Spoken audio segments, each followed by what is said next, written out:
गणपति कवीनां कवि उपमश्रवे त्वमं न श्रवण अतिथि भी। हे गणपति, ज्ञानियों में विशेष ज्ञानी, अत्यंत दूरदर्शी गणों के गणपति, तुम यश से युक्त अनेक उपमा देने वाले श्रेष्ठ तेजस्वी, हम आपका आवाहन करते हैं। आप हमारे बीच पधारो। नमस्कार साथियों, गणेश चतुर्थी की आप सबको मेरी तरफ से बहुत बहुत शुभकामनाएं। साथियों, हमारे सभी धार्मिक उत्सवों में, हमारे अनुष्ठानों में सबसे पहले पूजनीय जो हैं वो देव गणपति हैं। गणपति ज्ञान और बुद्धि के देव माने जाते हैं और इनका सर्वप्रथम उल्लेख हमें हमारे प्राचीनतम लिखित भारतीय इतिहास के स्रोत जो हैं ऋग्वेद, उनमें मिलता है। हमें उस समय की राजनीतिक व्यवस्था के बारे में भी यहीं से ज्ञान प्राप्त होता है। यानी जिस समय आदि पुरुषों ने सप्त सिंधु की उपजाऊ भूमि पर समूहों में रहना शुरू किया और उन्हें गणों का नाम दिया। अपने गणों में सबसे तेजस्वी, सबसे श्रेष्ठ, सबसे बुद्धिमान मानव, जो प्रकृति के नियमानुसार चलता हो, क्योंकि ऋग्वेद में हर जगह प्रकृति के सौंदर्य, प्राकृतिक गुणों, प्रकृति के नियम और अनुशासनों का, उनकी उपासनाओं का, उनके गुणगान का वर्णन है। अतः प्रकृति के नियम अनुसार चलने वाले व्यक्ति को ही गणपति माना गया और उसे श्रेष्ठ और सर्वमान्य मानकर अर्चनीय और पूजनीय कहा गया और सर्वप्रथम पूजित कहा गया।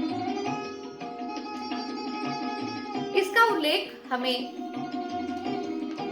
ऋग्वेद के द्वितीय मंडल में बहुत ही स्पष्ट रूप में, सुंदर रूप में दिखा, जहां कहा गया, गणानाम गणपति, हे गणपति, हे गणों के गणपति, आप ज्ञानियों में सर्वश्रेष्ठ ज्ञानी हो, दूरदर्शियों में अत्यंत दूरदर्शी हो, तुम यश से युक्त हो, अनेक उपमा देने वाले श्रेष्ठ तेजस्वी हो, ब्राह्मण हो, मंत्रों के स्वामी हो। हम आपका आवाहन करते हैं। आप हमें सुनने के लिए, हमारी रक्षा के लिए अपने सारे रक्षा के साधनों और बुद्धि के साथ हमारी सहायता और हमारी रक्षा के लिए आए। ये प्रथम उल्लेख है गणपति के आवाहन का ऋग्वेद में। इसके पश्चात मंडल 10 में श्लोक 1294 नीशु सीधम गणपति गणेशु कहा गया। ऋषियों ने आवाहन किया, हे संघों के स्वामी, आप गणों के बीच में गणों की स्तुति सुनने के लिए पधारे।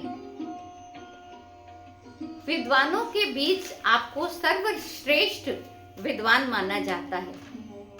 बुद्धिमानों में आपको सर्वश्रेष्ठ बुद्धिमान माना जाता है। आपके लिए कुछ भी कठिन या दूर नहीं। महान, पूजनीय, स्तुति योग्य, अर्चनीय गणेश गणपति हमारे स्तोत्रों को अनेक रूपों में स्वीकार करें। आज से 1500 ईसा पूर्व भारतीय राजनीतिक व्यवस्था में गण और गणपति का क्या महत्व रहा होगा, यह हमें ऋग्वेद में उल्लेखित गणपति के आवाहन से ज्ञात होता है। यानी जो समाज का सबसे अर्चनीय, पूजनीय, बुद्धिमान व्यक्ति हो वही गणपति हो सकता था, जिसकी लोग उपासना करते थे। हजारों साल बाद हमारे देश के महान विद्वान स्वतंत्रता सेनानी बाल गंगाधर तिलक ने फिर से भारत के लोगों को उनका एक समूह बनाने के लिए गणपति महोत्सव की शुरुआत की और उस महोत्सव का भारतीय स्वतंत्रता आंदोलन में बहुत बड़ा योगदान रहा। और उसके बाद स्वतंत्रता के बाद उसी परंपरा को मानते हुए, अपनाते हुए हमारे भारतीय स्वराज को भारतीय गणराज्य का नाम दिया गया। भारत के इस गणराज्य में आज भी उन्हीं परंपराओं, उन्हीं महोत्सवों, उन्हीं देवताओं को माना जाता है जो हजारों साल पहले ऋग्वेद में जिनका वर्णन मिलता है। और जैसे जैसे हमारे वर्षा काल के बाद में उत्सव शुरू होते हैं तो उन सब देवताओं का वर्णन, जिनका उल्लेख है, मैं आपसे उन पर बात करती रहूंगी। और ऋग्वेद में एक श्लोक के साथ मैं अपना बात समाप्त करूंगी कि इदं ब्रह्म भारतम जन रक्षति। इस वेद ज्ञान द्वारा भारतीयों की रक्षा करो प्रभु। ये ज्ञान शाश्वत काल से चला आ रहा है और ये शाश्वत काल तक चलेगा। इसी के साथ हम एक बार गणपति भगवान की, गणपति बप्पा मौर्य कह के मैं अपनी बात को समाप्त करूंगी। आपको फिर से गणपति उत्सव की बहुत बहुत शुभकामनाएं। मेरी तरफ से बार बार आपको गणपति महोत्सव की, गणेश चतुर्थी की शुभकामनाएं।